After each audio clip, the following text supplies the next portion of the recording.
Estes homens são candidatos a governar o nosso país. Este Brasil enorme, com seus 150 milhões de habitantes e milhares de problemas. Mas eles nunca dirigiram nada, nem um estado, nem mesmo uma prefeitura municipal.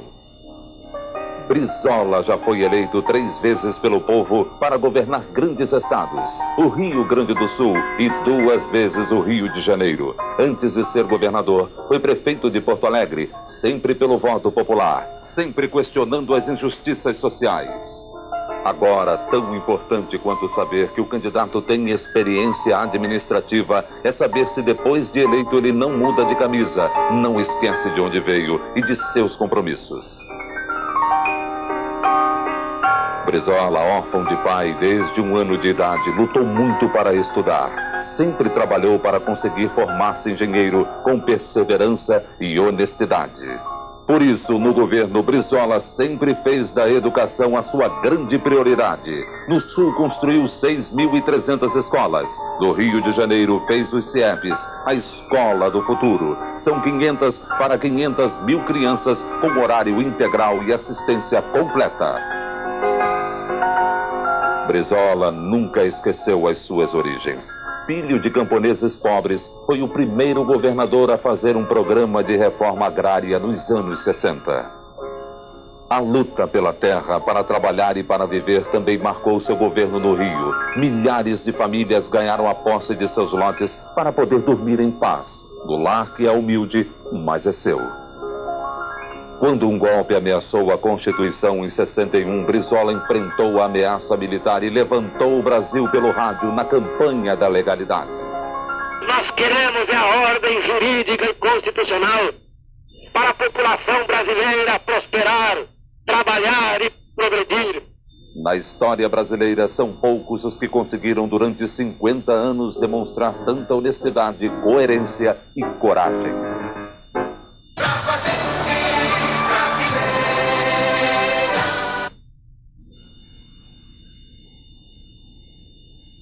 Meus amigos e minhas amigas, depois de refletir muito, cheguei à conclusão de que deveria renunciar à minha candidatura, pois diante do obstáculo criado pela executiva do meu partido, tentando me expulsar de forma violenta e antidemocrática, vez que o motivo alegado não me convenceu. Cheguei à conclusão que se mantivesse a minha candidatura, poderia prejudicar vários companheiros de partido que nada tem a ver com esse episódio. Quero, no entanto, dizer que o sonho de fazer um novo Brasil, um Brasil melhor, mais justo, não morreu dentro de mim. Ele apenas retardou por um determinado tempo. Quanto aos meus concorrentes, quero desejar sorte a todos e torcer para que aquele que foi eleito faça um Brasil mais humano, principalmente para aqueles menos favorecidos, que é a grande maioria da população do nosso Brasil. Quanto à minha renúncia, não significa aceitar a condenação coercitiva imposta pela executiva do partido. Estou retirando a minha candidatura tão somente por livre e espontânea vontade, pois, em nenhum momento, achei que o partido poderia me expulsar. Sempre confiei, confio e confiarei na justiça eleitoral do nosso país. Sempre tive certeza de que ganharia o recurso no TSE. Continuar no partido, nesse momento, é o que menos importa. Estarei ingressando amanhã com o meu pedido de desfiliação junto à Executiva Regional da Bahia, que é o órgão competente. Agradeço a todo o povo brasileiro pela atenção e até uma nova oportunidade. Meus amigos, vamos falar da educação e da saúde neste tempo tão curto.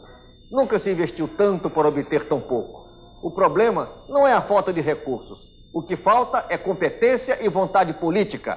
É preparar bons professores e médicos e premiá-los com salários dignos. Um povo educado será necessariamente menos pobre, menos doente e menos enganado. A saúde e a educação serão a prioridade maior dos municípios. Ao Estado, caberá controlar e fiscalizar a distribuição de recursos para que não sejam desviados para a corrupção. Com vacinas, alimentação, água tratada, esgotos, mais da metade das doenças desaparecem.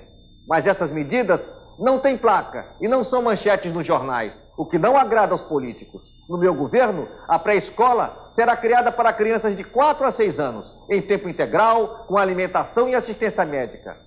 Cada real que se gastar na pré-escola será um real economizado no primeiro grau, porque aí haverá menos repetência e mais rendimento. As pré-escolas urbanas e rurais atenderão a toda a população infantil do município. Eis aí a primeira prioridade da educação nacional. No programa de hoje, Educação. Está no ar, Brasil Real. Brasil cria, dançar na alegria de se abraçar. Nenhuma criança fora da escola é o nome do programa de Lula para a educação. Hoje é Dia dos Pais. Veja o que Lula vai fazer pelo futuro de milhões de filhos. No Brasil, de cada 100 crianças que entram na escola, apenas 22 crianças terminam o ensino básico. É preciso acabar com esse quadro dramático que vive a educação brasileira. Nós, do PT, já provamos que é possível mudar isso. Na cidade de São Paulo, na cidade de Porto Alegre, e em Capuí, uma cidade lá no Ceará, que já ganhou 2 prêmios da Unicef, porque resolveu os problemas da educação. Portanto, investir em educação é investir em ensino básico. É preciso mais do que dinheiro, é preciso, sobretudo, vontade política de garantir ao povo brasileiro o direito da educação. Salários dignos para os professores. Quando nós lutamos por melhores salários para os professores, nos chamam de grevistas. Os mesmos que dizem isso, na época das eleições, prometem aumentar o salário dos professores. Mas depois que chegam ao governo, eles cortam a verba da educação sem nenhum futuro. Não haverá possibilidade de educação decente sem salário digno para os professores. Educação, prioridade 1. No meu governo, educação será a prioridade 1. O investimento será principalmente o ensino básico, para que possamos garantir que o filho de um encanador possa também chegar à universidade. Dê uma chance para o Brasil. Lula, presidente. É nas ruas que a campanha de Lula está crescendo. Traga sua bandeira, venha participar. O povo na rua vai decidir essa eleição. Hoje é Dia dos Pais. Milhões de famílias se reuniram para celebrar seus pais. Nós queremos falar para um em particular. Que deu pelo menos 35 anos de trabalho pelo Brasil. São 12 milhões de aposentados e pensionistas. 9 milhões sobrevivem hoje com um salário mínimo. Míseros R$2 por dia.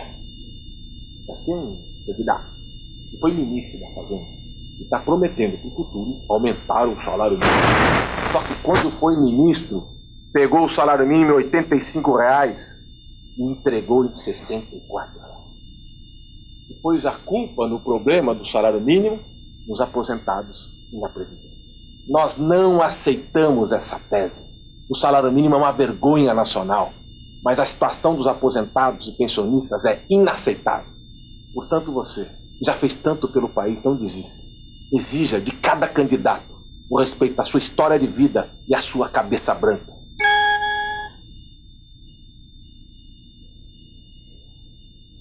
Hoje é o Dia dos Pais. Outubro é o mês das crianças. Dê um presente para os seus filhos. Um futuro melhor. Vote Fernando Henrique, presidente. Tá na sua mão, na minha mão, na mão da gente, fazer de Fernando Henrique nosso presidente. Tá na sua mão, na minha mão, na mão da gente. O Brasil precisa muito da força da gente. Levanta a mão, levanta a mão. Fernando Henrique é o Brasil que vai vencer. Levanta a mão, levanta a mão. Fernando Henrique é o Brasil que vai vencer.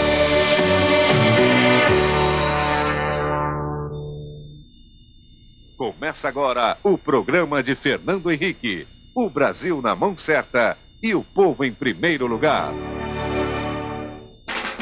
Por todo o Brasil, a candidatura de Fernando Henrique cresce em apoio político e popular. Tá na minha mão, na sua mão, na mão da gente. povo está vendo que ele tem um programa de governo muito claro para o Brasil. Gente em primeiro lugar. Fernando Henrique tem demonstrado preparo, equilíbrio. Com o Plano Real, mostrou que é capaz de fazer, que sabe fazer. O povo está sentindo as mudanças e quer o Brasil na mão certa. O real está aí, é moeda forte. Os preços estão baixando. Isso aconteceu porque o povo acreditou e lutou contra a carestia. E porque há uma equipe econômica competente. E o presidente Itamar Franco deu um apoio decidido à estabilização da economia. Firme, honesto, competente, Fernando Henrique, presidente. Vai fazer muito, fazer um Brasil gigante, vai continuar mudando. E o que é mais importante, ele vai pensar na gente. Nas 2 primeiras semanas do horário eleitoral, Fernando Henrique mostrou objetividade e conhecimento dos problemas do Brasil. Falou da prioridade social do seu governo. Para mim, progresso é criança na escola. Progresso é comida no prato. Progresso é gente no emprego. Progresso é dar oportunidade às pessoas de crescer e ser alguém na vida. Falou de saúde. É preciso investir mais em saúde? Claro que é preciso. A saúde precisa de dinheiro, de financiamento.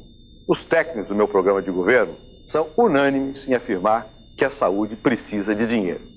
Para isso, é preciso retomar a revisão da Constituição. E é preciso fazer a reforma tributária. Falou de educação. Há mais verbas para a educação no Brasil do que a gente imagina. O problema é que essas verbas se perdem muitas vezes na burocracia e com o desperdício. Para que nós possamos melhorar a qualidade do ensino, para que nós possamos treinar o professor, pagá-lo melhor, aí nós precisamos combater esse desperdício. Se nós fizermos isso, o que vai acontecer é que haverá um melhor ensino. E a criança, então, se interessa pelo ensino e não há a repetência, que é o grande drama do ensino brasileiro. Se nós conseguirmos realmente diminuir o desperdício, nós vamos poder aumentar os recursos, aí sim, para as áreas mais carentes, as mais pobres, nas quais nós precisamos de mais escolas para trazer as crianças de 7 a 14 anos, todas elas, para dentro da escola. Falou de emprego. Nós vamos criar milhões de empregos no Brasil. Você sabe como? O governo vai voltar a investir 15 bilhões de reais no sistema de transportes, em estradas, ferrovias, portos e hidrovias. Só na recuperação de estradas, vamos criar 150 mil novos empregos. Na agricultura, é possível criar 3 milhões de empregos, com irrigação, crédito e incentivos para as pequenas e médias propriedades. Com uma economia estável e com o plano, vai aumentar o investimento privado, tanto com o capital nacional como estrangeiro. E eu vou criar condições para que a iniciativa privada invista mais de 40 bilhões de reais nos próximos 4 anos. Isso vai gerar, no mínimo, 4 milhões de novos empregos. Falou de salários. Durante o meu governo, eu pretendo dobrar o valor real do salário mínimo. Hoje, ele é de R$ 70 reais, e eu garanto que ele chegará a 140. Eu pretendo estimular a livre negociação e o contrato coletivo, para que o trabalhador defenda não só o seu salário, mas também melhores condições de trabalho. E pretendo sancionar a lei que regulamenta a participação dos trabalhadores nos lucros das empresas. Propostas como estas é que estão fazendo a candidatura de Fernando Henrique crescer por todo o país. Vai vencer.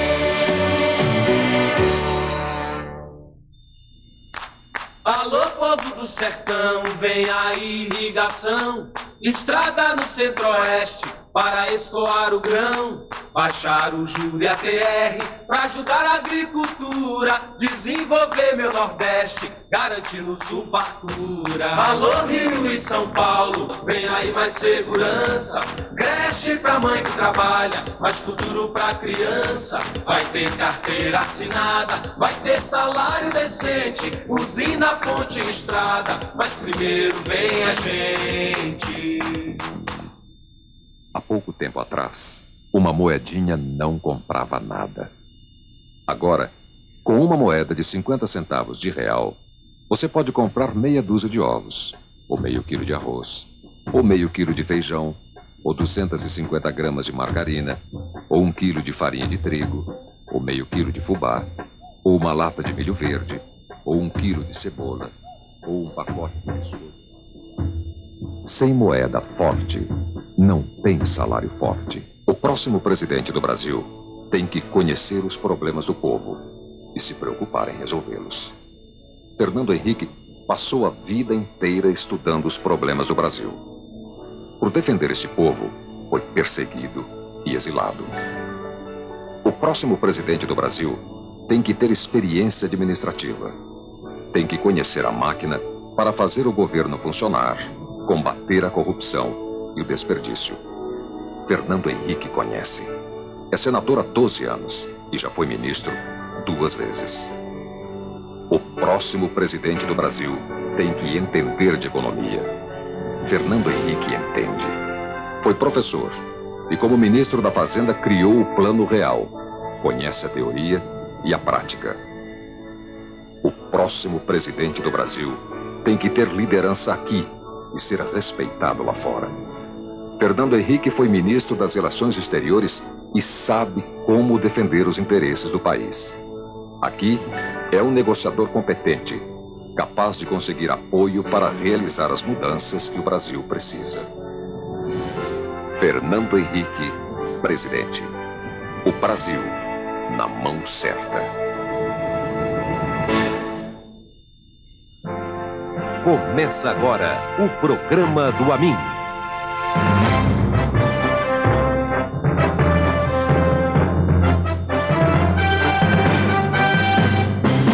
Meu amigo, minha amiga, hoje nós vamos falar sobre o problema que mais atormenta o mundo inteiro, o desemprego.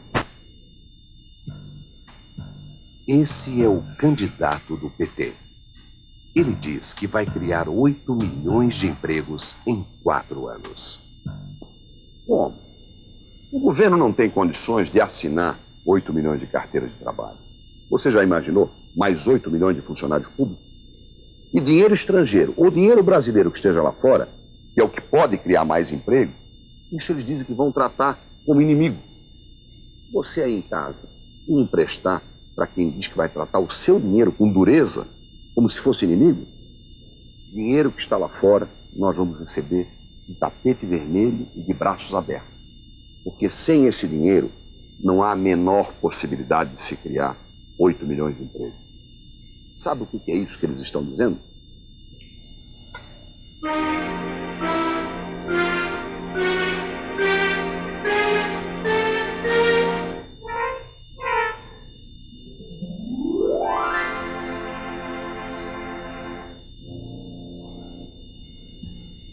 Esse é o candidato do governo.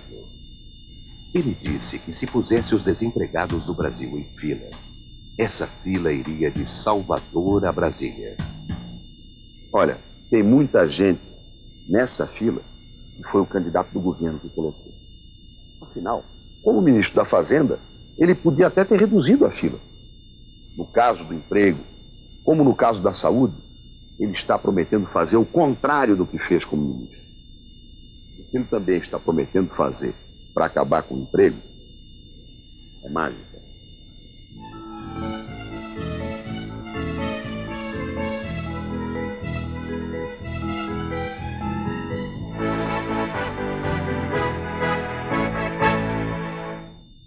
Compromisso de Amin. Criação de empregos. Mais capital estrangeiro. Mais empregos. Nós vamos criar condições mais favoráveis para a vinda do capital estrangeiro que gera o investimento. Aquele, por exemplo, que cria as indústrias. Para cada $1 bilhão que vierem, nós estaremos criando 20 mil novos empregos de mão de obra especializada. Mais empregos no campo.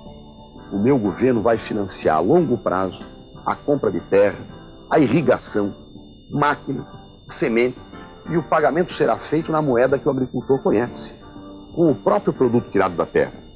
Com esta política, nós vamos criar mais 570 mil empregos. Ponto de honra. Nós vamos fazer uma reforma tributária. Vamos diminuir a participação do pior sócio da pequena, da média e da microempresa, que é o próprio governo. Vamos diminuir os impostos. Vamos abrir uma linha de financiamento de $1 bilhão para criar 270 mil empregos diretos e 570 mil indiretos.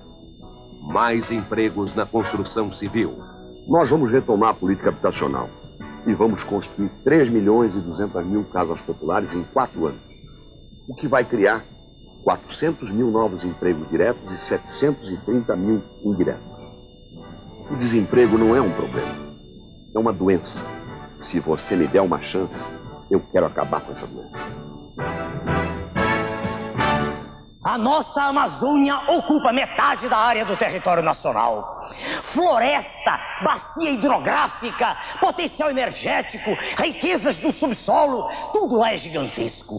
A Amazônia faz de nós o país mais rico do mundo e essa é a verdadeira razão porque se fala tanto no exterior na internacionalização da Amazônia. Vamos acabar com essa farsa. Vamos defender o que é nosso.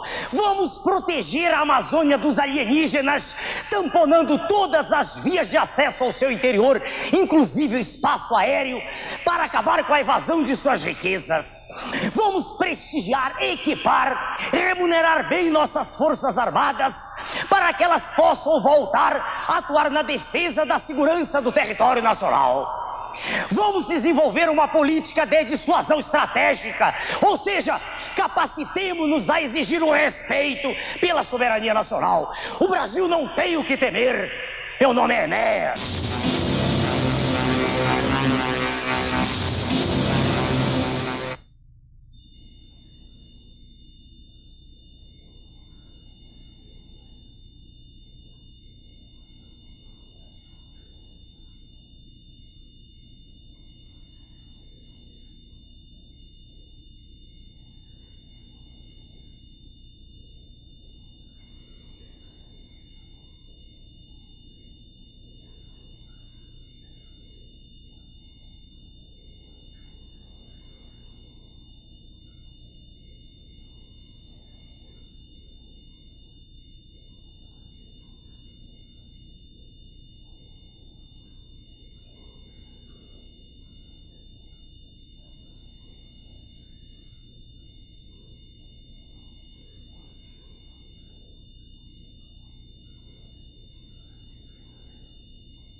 Quércia, presidente.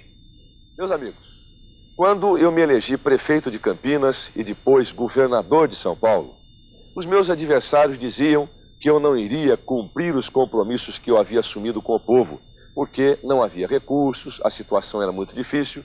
Como sempre, a situação é muito difícil, porque governar é difícil. Mas eu trabalhei dia e noite, como sempre fiz na minha vida, e consegui cumprir os meus compromissos com o povo. Tanto que, em Campinas e depois em São Paulo, o povo elegeu os candidatos a prefeito e a governador que eu havia indicado. Hoje é o Dia dos Pais e nós vamos mostrar as obras que eu fiz em Campinas como prefeito e as obras que eu fiz em São Paulo como governador. Quero que estas obras, sobretudo aquelas obras que eu vou fazer pelo nosso país, signifiquem a minha homenagem aos pais de todo o nosso imenso Brasil. Sobretudo aos chefes de família daquelas famílias mais simples, que são a maioria do nosso povo. A esses chefes de família, a esses pais, a minha homenagem mais sincera, porque nós pretendemos que o projeto de desenvolvimento do Brasil signifique para todos eles a possibilidade de chegar em casa, olhar nos olhos das suas mulheres, olhar nos olhos dos seus filhos e sentir que os seus filhos têm condição de subir na vida, ser mais do que foram seus pais, ser mais do que foram as suas mães, que não são somente os filhos dos ricos, que tem condições e o direito de ter uma saúde melhor, uma casa melhor, uma educação melhor, um emprego melhor. Equilíbrio social, justiça é o grande objetivo do nosso projeto. E o nosso projeto é uma homenagem aos pais deste imenso Brasil. Estas foram as principais obras de Quércia na Prefeitura de Campinas. Abastecimento de água. A falta de água era o mais grave problema da cidade. Quércia construiu a 3ª estação de tratamento de água e a 4ª adutora do rio Atibaia. Estas obras garantem o abastecimento até o ano 2000. Saúde. Com Quércia, Campinas ganhou o Hospital e Pronto-Socorro Municipal Mário Gatti. Saúde de qualidade para a população. Transportes. A cidade foi rasgada por imensas avenidas. As principais são a Via Expressa Sul-Leste, a Via Expressa Norte-Sul e a Radial Penido Burnier. Cultura. Quércia construiu o Teatro Municipal Castro Mendes e o Centro de Convivência Cultural, com teatro de arena e área para exposições. Abastecimento. Quércia construiu o Grande Ceasa de Campinas para comercializar produtos hortifrutigranjeiros. Hoje o Ceasa atende a todo o estado. Lazer. Numa área abandonada em Campinas, Quércia construiu o Parque Taquaral, junto da lagoa, com praças poliesportivas e piscinas públicas. Quércia também fez 12 centros de esportes abertos ao povo, como este no Jardim Nova Europa, e instalou playgrounds em todas as praças da cidade. Habitação. Quércia fez o maior projeto da história de Campinas. 10.000 casas populares construídas.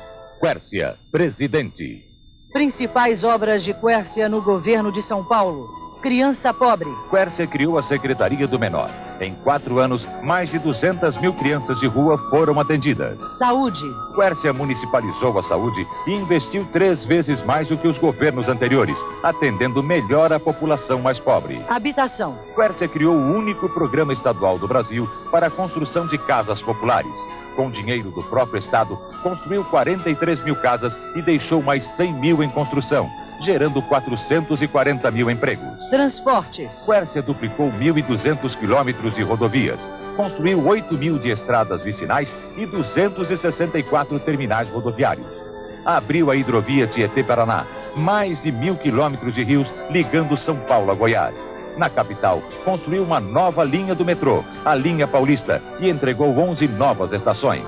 Segurança. Quércia modernizou a polícia com novos armamentos e veículos, contratando e treinando mais de 33.000 novos policiais, além de dobrar o número de distritos policiais. Construiu também 22 presídios. Educação. Quércia criou a jornada única, 6 horas e 3 refeições por dia na escola. Construiu 9.000 novas salas de aula e criou o Cefans, onde os futuros professores recebem salário para se dedicarem exclusivamente aos estudos. Meio ambiente. Quércia criou a Estação Ecológica de Jureia e Tatins e recuperou a Serra do Mar, replantando áreas destruídas pela poluição e preservando a Mata Atlântica. Cultura. Quércia construiu o Memorial da América Latina, um dos maiores centros culturais do mundo. Quércia fez tudo isso e muito mais. Tanto que as pesquisas mostraram que seu governo foi aprovado por 86% dos paulistas. Quércia fez muito por São Paulo. Agora vai fazer pelo Brasil. Tenho experiência de governar. Governei uma grande cidade e o principal estado deste país. É preciso comandar, é preciso firmeza, é preciso decisão. Aliás, eu tenho assinalado nesta campanha que o que o Brasil precisa é exatamente disto, porque a nossa nação não tem comando, não tem definição, não tem planejamento. Eu sei que durante o meu governo vou contrariar interesses neste país, porque um projeto de desenvolvimento vai beneficiar as camadas mais pobres da população. E as elites não gostam destas ideias, mas eu estou com o coração firme, com o propósito firme e com a ajuda de Deus, nós vamos levar este país para frente. É hora de Quércia, decidido com o presidente. É hora de Quércia, pra ser nosso presidente. Quércia, presidente.